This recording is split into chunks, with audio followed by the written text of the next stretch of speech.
Hello, everyone. How's everybody doing? And I hope everybody had some happy holidays. Okay, we start the new year. What does the new year bring? Is this like last year was the lost year? Is this the last year? Question I posed last week. Something to think about. The United States is the biggest empire on earth. If the U.S. economy happens to falter, fall to pieces, disintegrate completely, that's it for humanity. There won't be another empire. There won't be a Chinese empire. There won't be a Russian empire. This is no longer like in the days of the Greeks and Persians, when the Persians went down, the Greeks came up. That's never going to happen again. We're just going to end up with one empire, and that's the United States. So let's hope we prop up the United States and it doesn't fall. Okay? We'll see what happens this year. It doesn't look good for now. It's pretty bad. Some people asked about Hans, my son. He was here the other day on the air.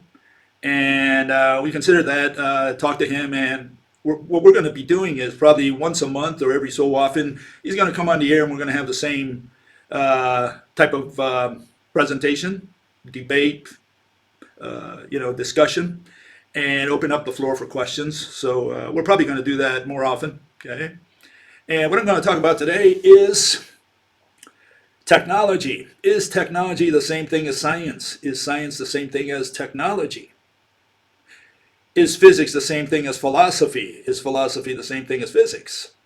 And it used to be called, 17th, 18th century, probably 19th as well, natural philosophy, physics, astronomy, that sort of thing. That fell under what they called natural philosophy, including medicine.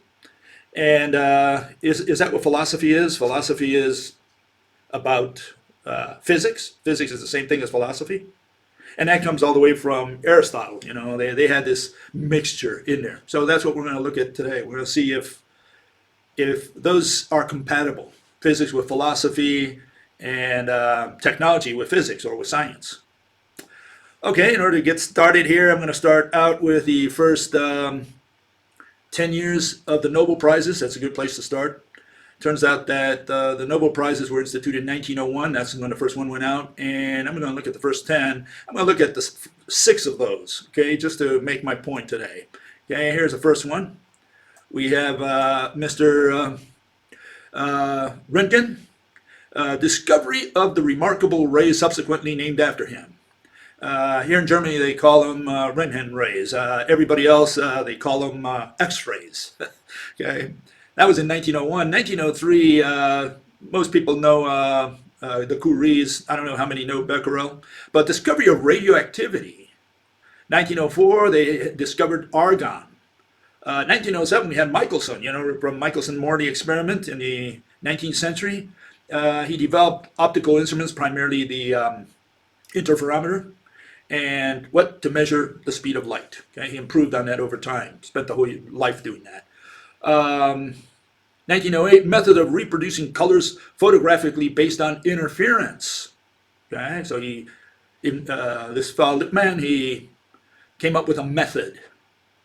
Okay, and 1909 we have Marconi, famous Marconi. Nobody knows the other guy, Brown, but for development of wireless telegraphy. Is any of this related to physics? Any of them? I mean, what is physics about? Is physics about discovering? And here I'm talking about the following. Imagine there's a magician on stage, okay? And he does a magic trick and everybody wonders, oh, how did he do that? And you start thinking, you reason, you try to say, well, how about this and that? You look at the different possibilities. And it turns out that through your reasoning process, you discover how the magician did the trick. Well, that sort of discovery is okay because you burn some gray matter up there, some calories, right, in your attic. But what if you go to the jungle and you're the first man to discover, a rhinocerus? Nobody has ever seen a rhinoceros. You're the first one to discover a rhinoceros. You bumped into him or he chased you through the jungle. Do you deserve a Nobel for that? For being the first one to discover rhinoceros? Just bumped into it? And the reason I'm raising that issue is here, if I can get it up here. You have cases like Röntgen and Penzias and Wilson. They discovered their stuff accidentally. Röntgen, the rays, he just bumped against them, like you against the rhinoceros. Or Penzias and Wilson, they went in there and they discovered the so-called background radiation, cosmic background radiation. And they didn't know what they had discovered. And it was another group that said, oh, you discovered what we were looking for. Oh, okay. And they gave them a Nobel.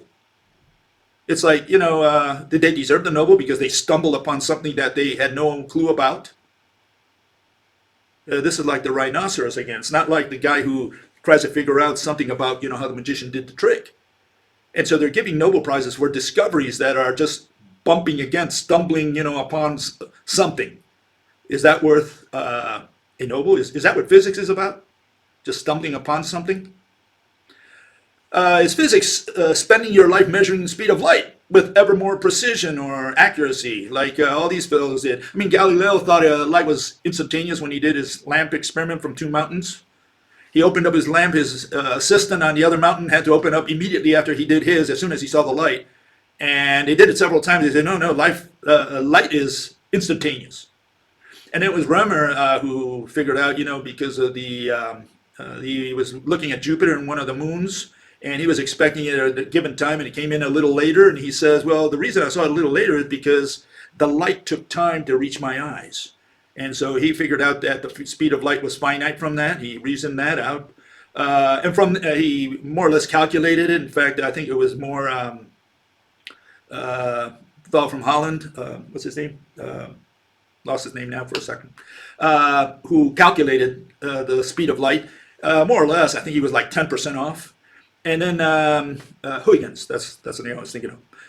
And then you have Bradley. He came up with parallax a couple decades later. And he figured out the speed of light a little more accurately. Fizeau and Foucault in the 19th century, they did it with vacuum and water also. And finally, you end up with Michelson and Morley. Michelson then spent the rest of his life, more or less, the next 20 years, just improving on his interferometer to measure the speed of light ever more accurately. This is like, here you have a table. And I ask you, what is the size of that table? How long is it? And you say, well, it's a meter. But I use a ruler to do that. And then you invent more accurate methods of measuring your table. And you say, no, it's a meter in a millimeter. And then you measure more and you say, it's a millimeter, 1 meter, 1 millimeter, and 1 centimeter. Is that science, measuring your table ever more accurately? Is that what physics is about? Because that's what Michelson got his Nobel for measuring the speed of light ever more accurately. He had no idea what he was measuring. In other words, he didn't know what light was. So he's assuming, that he's got the speed probably of a ball. That's probably what was going through his mind, going going from A to B. And if light is what I say it is, a torsion of a rope, well, he wasted his time. Because first you need to know if it's an eagle or a turtle that's invisible out there, that you're pondering, that you're studying. An invisible eagle or an invisible turtle, and which one is it? And if you do all your calculations, all your measurements on the turtle, and it turns out to be an eagle, well, you could be wasting your time. That's the issue. And then the question is physics also about inventing or developing gadgets? Subject of today, technology. Here you had some people here. Let's put them back here. You got Marconi. He invented the telegraph, or at least was involved in that. They had all kinds of claims, patent claims, a lot of trials and so on. Is that what physics is about? Inventing a gadget? Is this technology? If you invent something, is that what physics is about? And let me give you here, for instance, here's some inventions.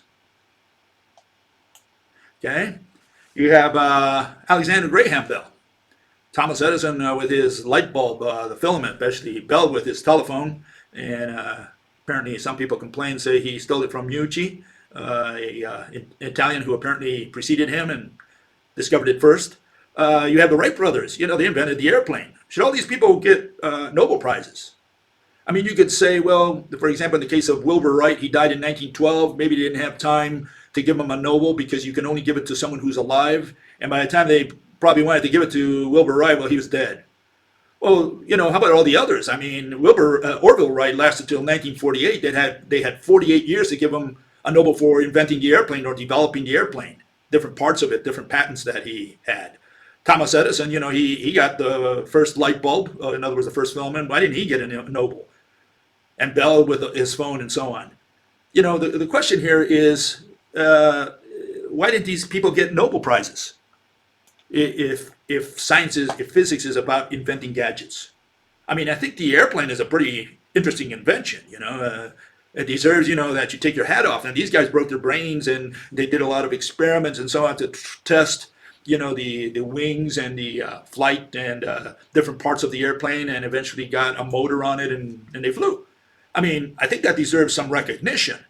And it turns out that, none of these people were ever considered for the Nobel Prize, as far as I know. And I think they provided more to physics. If we're going to talk about, if physics is about gadgets, I think they provided more to physics than Einstein or Niels Bohr. What did they provide? Misunderstanding. I mean, in the case of Bohr, the little bead going around the atom. Is that what the atom is? Even to this day, we don't have an idea what the atom looks like in quantum. We do in rational science, but in quantum they have no clue. They cannot justify their atom. And that's Niels Bohr. That's what Niels Bohr got his Nobel Prize for saying, you got this bead that goes around the atom. That's what they developed with Rutherford. So, if I were to put them on the balance, I would give the Nobel Prize instead to the Wright brothers or to Graham Bell rather than to Einstein and Bohr. So again, is physics about inventing gadgets, developing gadgets, technology? One of the things you got to keep in mind tonight. So what is the subject matter of physics? Okay, it's physics. The same thing, for example, as philosophy. And again, you have people who think that physics is equal to natural philosophy, which is what people in Newton's day thought about physics as natural philosophy. That's what they called it because it was the tradition that came from the Greeks. Is that what physics is? Natural philosophy? In other words, is it some kind of philosophy? Is that all that physics is? And yeah, the only way we can zero in on these things is defining these terms so that we know what we're talking about. Otherwise, we can say anything. We can say, yeah, it's natural philosophy. All you said is that it's X. Until you define X, we don't know what you said. Okay, so that's my point here. Okay, so one of the questions I have is, what is philosophy? Okay, put good old Ayn on this side. Is philosophy your opinions and beliefs? Your way of thinking? I had a talk with my son Hans, in fact, on this issue because he likes philosophy. I don't get involved with philosophy, but he does, and so we have differences of opinion on philosophy. He follows this fellow Jordan Peterson, which I say, for the most part, just like Ayn Rand, they're not philosophers, or Ayn Rand wasn't a philosopher. Why? Because essentially they had this notion that anybody's way of thinking is philosophy. It's your philosophy. No, that's not philosophy, because that notion of philosophy has no purpose, and 99% of it is opinion, belief. That's called religion, not philosophy. Okay, when you have a belief, when you have an opinion, when you give a recommendation to someone on how to live, and this is the best thing for you, and this is the best form of government, and so on, all that is religion. It's opinion, it's belief. Recommendations, that's got nothing to do with science. And the question is, what is the purpose of philosophy if it's just a recommendation? It's your opinion against my opinion. It's like your religion against mine. I'm Muslim and you're a Christian or Buddhist or whatever. And so I have my opinions about, who's the rightful representative of God, and you have yours. What is that? That's called religion. So, and that's what Ayn Rand did. She did a lot of opinion. She told you how you should live, how government should be run. That's why she was not a philosopher for the most part. Maybe among all the rubble in the pile of rubble, you could find a little bit of philosophy in there, meaning what I call philosophy, which is explaining behavior. Okay, a branch of what we call philosophy today, which is so broad that it's meaningless. It's like God, What is God? Well, God is everything. Well, if God is everything, God is also nothing, I guess. It includes nothing because Nothing is part of everything. So God is meaningless. You know, you gotta restrict God to something so that you can talk intelligently about God. If God is everything, you know, what are we talking about? And the same thing with philosophy. If philosophy is everything, if any way of thinking is philosophy, then what the hell is philosophy? What is it for? What do we use this thing for? Apparently, we're not talking about philosophy, we're talking about religion. In order for philosophy to be meaningful and have some bearing on anything, it's got to be objective in some way. And that's an objective explanation of something, explanation of a behavior. Why did Napoleon go to Waterloo? Well, this one has one theory. He said, well, he wanted to be famous. The other guy might say, well, no, I've got a different theory. I think he was escaping from his wife. You know, I mean, they can have different theories. The theory itself is objective. Whether you believe in it or not is your religion. But the theory, the explanation he gives is objective, and that you can call philosophy. You can say, you know, psychiatry or psychology, why did someone commit suicide? And the guy has an explanation for why. You know, he said, well, he was depressed and he had all these problems. He was taking too many drugs. That's the explanation is objective. Whether you believe that that's why he committed suicide, that's a different story. But the explanation is objective. And you can say that's philosophy because now you're explaining something with it. It has some purpose. It has some usefulness. But to say that it's my opinion against your opinion, you know, that's not philosophy. That's religion. It's outside of science. Science should be objective. And in that case, if philosophy is to serve any purpose, it's got to be a branch of science and not the mother of science, of all sciences, but a branch, one of the legs of science together with the other leg being physics. So is philosophy about making recommendations on how to live? Politics, is that philosophy? How we should run the country or how you should behave? Versus why you did something, an explanation of why you did something.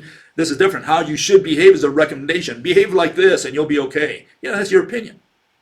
Philosophy, the mother of all sciences? No, it's the other way around. Science is above physics and philosophy. And it turns out no one in the last 10,000 years defined what philosophy is in a meaningful way and something we use consistently and that everybody understands, that everybody's on the same page. We don't have that today. You know, in fact, here you have good old Ayn Rand. And I talked about her in the past a little bit. And, I say that she was not a philosopher. People, you know, they want to scratch my face. What do you mean she wasn't a philosopher? Of course she was a philosopher. Was she? I mean, once we define philosophy in a crisp, rigorous way, maybe she falls outside of philosophy. You know, she was doing stuff that branched off into physics. Physics deals with two things primarily, two words that belong exclusively to physics. One is the word object and the other one is the word exist. Physics is the science of objects. Physics is the science of existence. You can't do physics without objects, and physics only studies that which exists, objects that exist. That's the realm of physics. And she tried to do that. She called it entity. She used the word something here and there. She used the word thing here and there. Her favorite word was entity, but she never defined it properly. She called her so-called philosophy objectivism, and it was about 150% subjectivism. Nothing objective about it whatsoever. And here's a case in point. Here's her definitions or her notions of entity, what a thing is. She said, has to be defined ostensively. Okay, how do you define it? That is to say, by pointing. If she would have stopped there, that wouldn't have been so bad. You know, an object is that which you can point to. But she says an entity is a this which you can point to, and when she put that and, she screwed it up completely. She showed that she had no clue whatsoever here. Grasped by human perception. That's called subjectivism, because now you're introducing the observer. You're saying that's whatever he perceives. Okay, so he says grasp by human perception. So if you can't grasp by human perception whether a magnet has a magnetic field, then the magnetic field is not, or whatever's in there in that region, is not a physical object, not an object. And you say, well, let's sprinkle some iron filings, and we can see if there's something there, perception, right? No. I have a single piece of metal out there in the universe. That's the only object that God made, you know, or the devil, or whoever. And it's a magnet. Unless you sprinkle iron filings, as far as you're concerned, that's only a piece of metal. You don't see or detect in any way the magnetic field. And yet this magnetic field has the potential, right, to move things around, charges, as they say, or iron filings or whatever. So there's something there, but you don't see it, you don't detect it, because unless you throw the iron filings on top of that, you will never detect a magnetic field. As far as you're concerned, that's just a piece of iron just sitting there. So no, you do not have perception of certain things that are there, which are physical objects. Okay, because if you don't put a physical object there, you're putting spirits in that same space. Okay, she said entity means self-sufficient form of existence. Again, like everybody else, she confused entity with existence. She thought that an object, like human can't. Both of those guys also said, there's no difference between an object and an object that exists. In other words, existence. And she had the same problem. She never figured it out. Okay, so people who vouch for Ayn Rand are fanatic about her. They should learn that Ayn Rand did not figure it out. And some people have the argument, they say, well, she did it for philosophy. The word existence, the word object belong exclusively to physics. We can't put them in philosophy. Philosophy doesn't deal with existence at all. It's this problem that has come from the Greeks that created this situation. That people confuse philosophy with physics, and they have this thing called ontology and metaphysics. No, all that nonsense. We don't need any of that. We have black and white. It's got to be black and white. It can't be any gray. You can't have the word existence be half in philosophy and half in physics, or the word object be half and half. The word object and existence belong exclusively to physics. Anyone using the word philosophy, object, or the word existence has crossed the line into physics. They went from black to white, or vice versa, whatever. Those words belong exclusively to physics. And she was doing physics whether she knew it or not. And she did a lousy job of that, because she says, again, entities are what is given in sense perception. No, absolutely not. Has nothing to do with our senses. And solid things which we can directly perceive. Okay, so she identified things, entity, whatever, with things that you can perceive, touch, see. And then she ended up, an entity is a solid thing open to human perception and capable of independent action. Again, she introduced motion into her object. She tried to cover all the bases. Touch, see, motion, mass, the whole thing, so an object is all of these things. Okay, so is Superman, the little drawing, is that an object? See, she forgot about shape. And then she ended up, obviously, with an irrational conclusion. See, fluids are not entities. She didn't think that water or air, for that matter, were entities or things. Even though, you can grasp by the human perception. I mean, I can grasp air by the human perception, the perception of touch. So she's got a contradiction. On the one hand, she says, use perception to determine if a table is an object. Okay, I touch the table. Now I touch air. Oh, no, that's not an object because it's fluid or gas or whatever. So no, she had no clue whatsoever. And people who vouch for her don't understand the fine points of the argument. Okay, so you got to grasp the fine points before you become a fanatic of Ayn Rand. It means there's something you're missing. Okay, and I'm going to attack Ayn Rand to my death because she had no clue.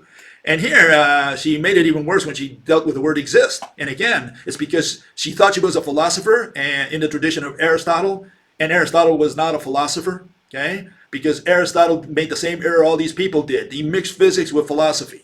He mixed things and existence, which belong to physics exclusively, with opinions, thinking about things, your opinion, your philosophy, your way of thinking. And she said to exist is to be something. No.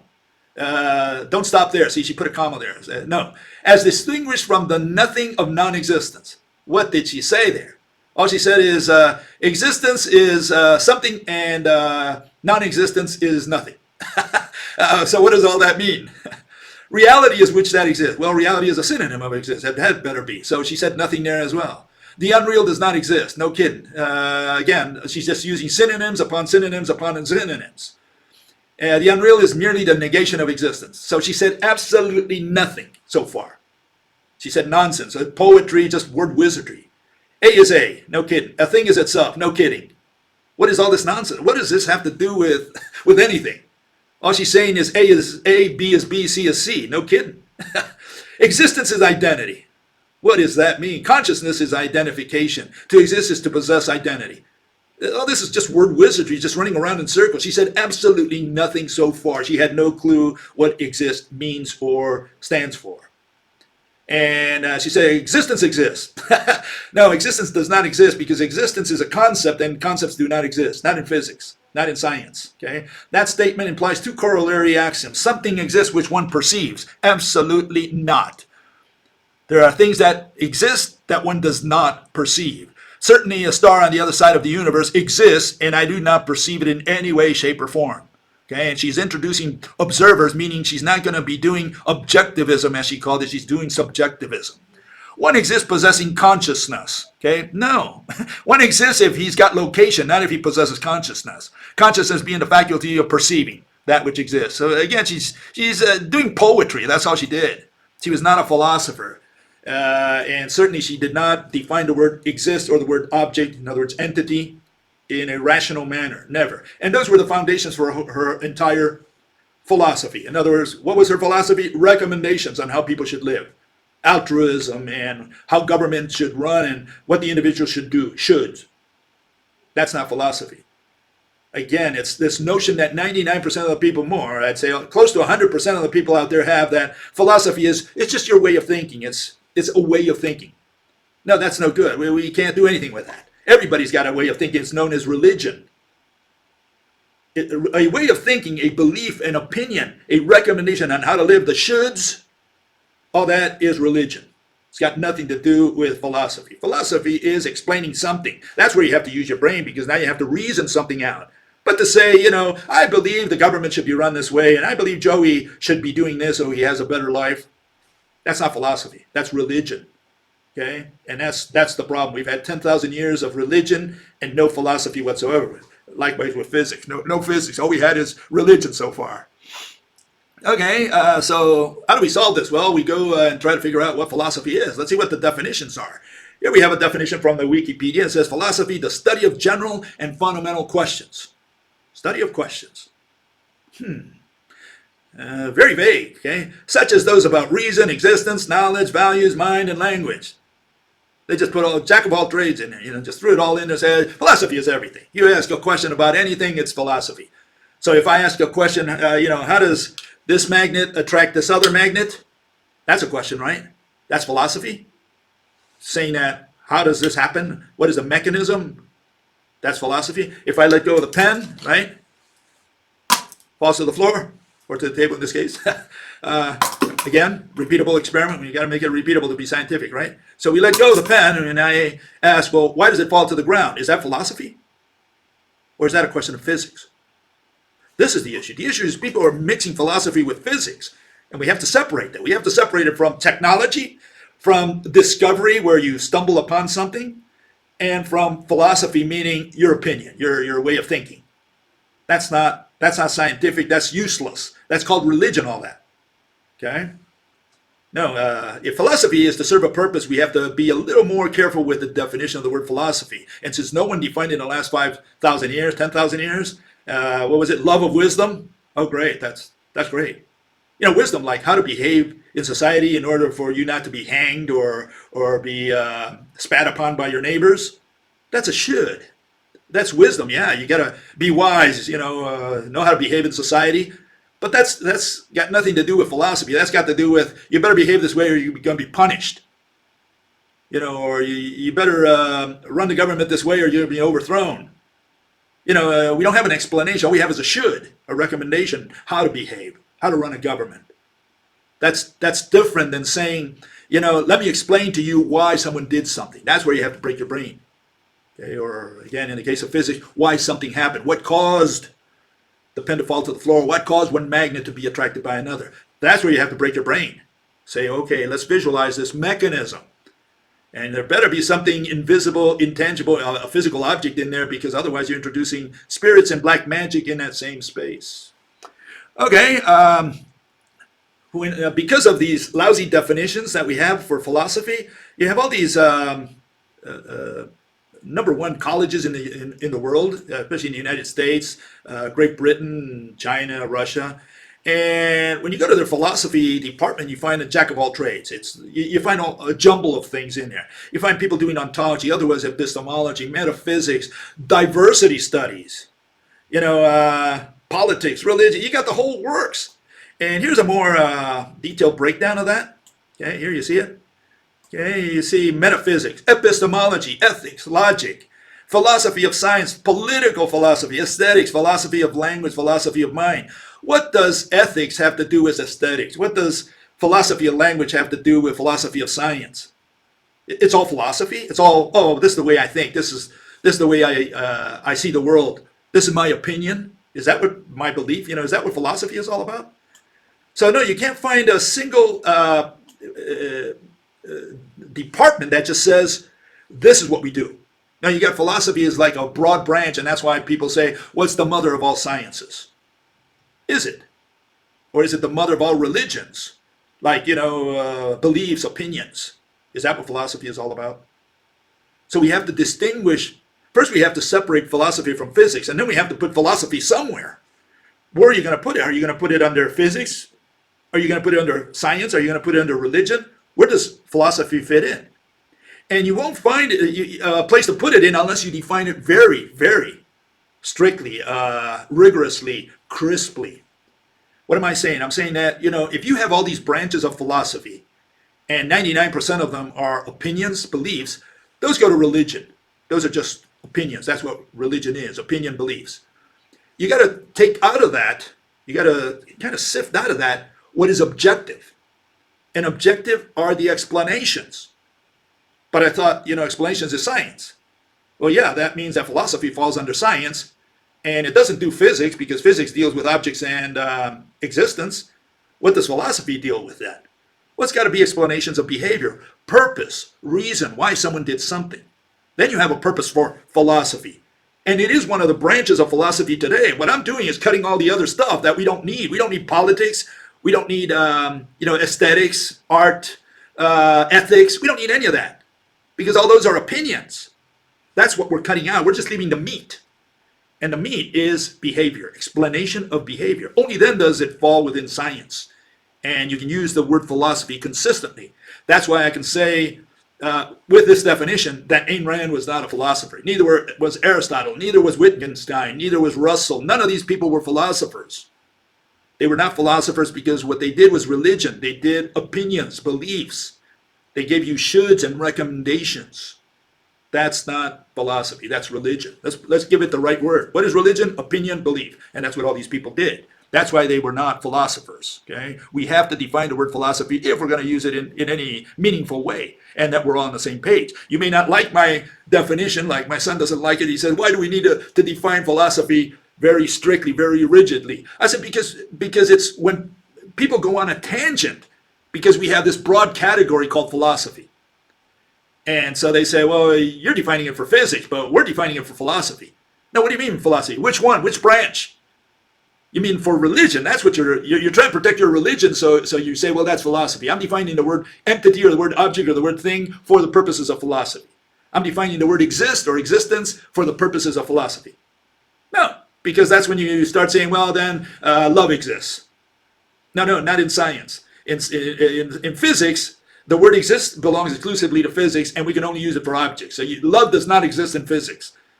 Information does not exist in physics. Intelligence does not exist in physics. Only the table can exist in physics. The rock, the tree, those can exist in physics, not concepts. And so that's when people start saying, whoa, this attacks my religion. No kidding. Yeah, that's why, rational science attacks all these things that we've done wrong, irrationally, really, for the last 10,000 years. We're breaking with that tradition. Yeah. Okay, here we have the definition, okay, rational science. What is science? Rational explanations. Science does not have to do with descriptions, with discovery, with inventing gadgets, with philosophy. Well, it does with philosophy, but not the subject matter that we had until today in philosophy, which is aesthetics, ethics, politics, who knows what else thrown in there. No, science, rational explanations, very clear. Anyone who doesn't understand that definition, not that you agree with the definition, I'm talking about understanding the definition. If you have a different definition, it's very simple. Get in the ring, sword and shield, defend your definition. See if you can stand your ground. And if you can't stand your ground, well, you can continue believing in God or whatever you want to believe. It doesn't matter. But I mean, you haven't made your case. We can't have you bring the whole world on your page, on the same page as you, because we can't follow your presentation because you have not defined what science is. You have not been able to defend your definition of the word science. And likewise, physics, if it's part of science, what does it explain? Well, it's a rational explanation of what? Of mechanisms, of causes. Okay? And the object and existence are, the two words that belong exclusively to physics. Philosophy, what does that deal with? Well, it's also rational explanations of what? Of reasons and purpose, of behavior, why someone did something. Then it has some meaning. And again, what we've done is cut out all the extra stuff. We just left the meat in there, okay? Because today the word philosophy includes this, but it includes so much other garbage that we don't need in philosophy. That's what we're whittling out. We're just leaving the meat, which is behavior.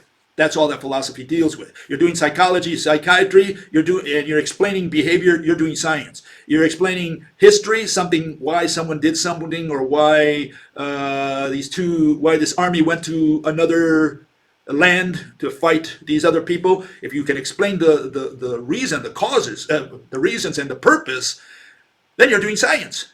You're doing philosophy. It's one of the branches of philosophy. History, psychology, psychiatry, all that stuff belongs under philosophy. Explanations of behavior.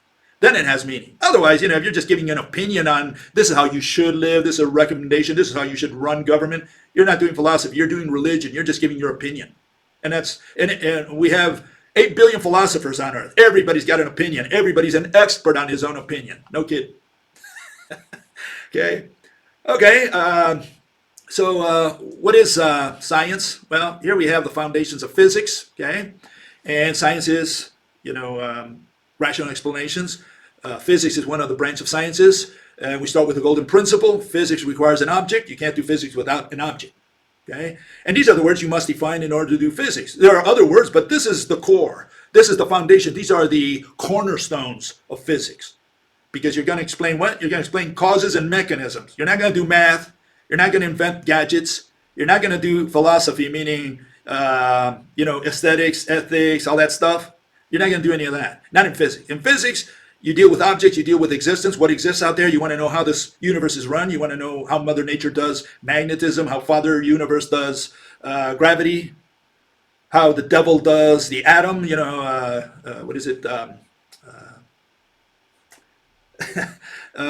quantum jump. This is the subject matter of physics. Okay? And so for that, you need these words. You need to know what nothing is. You need to know what something is. You need to know what distance, location, what motion is, what exist means. These are the words of physics. They do not belong to philosophy. Anyone using these words has jumped into physics. Maybe except the last one there, concept.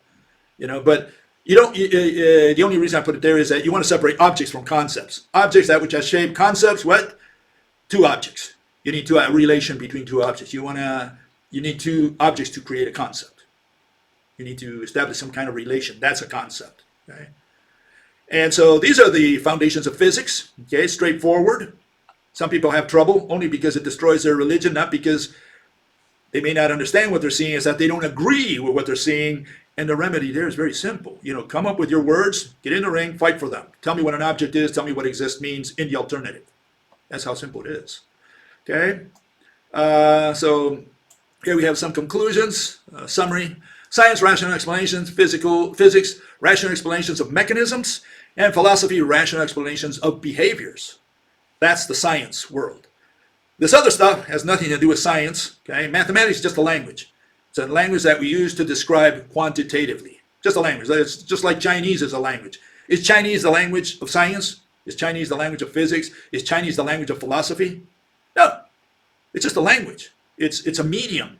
Mathematics is just a bunch of hieroglyphics that we've created to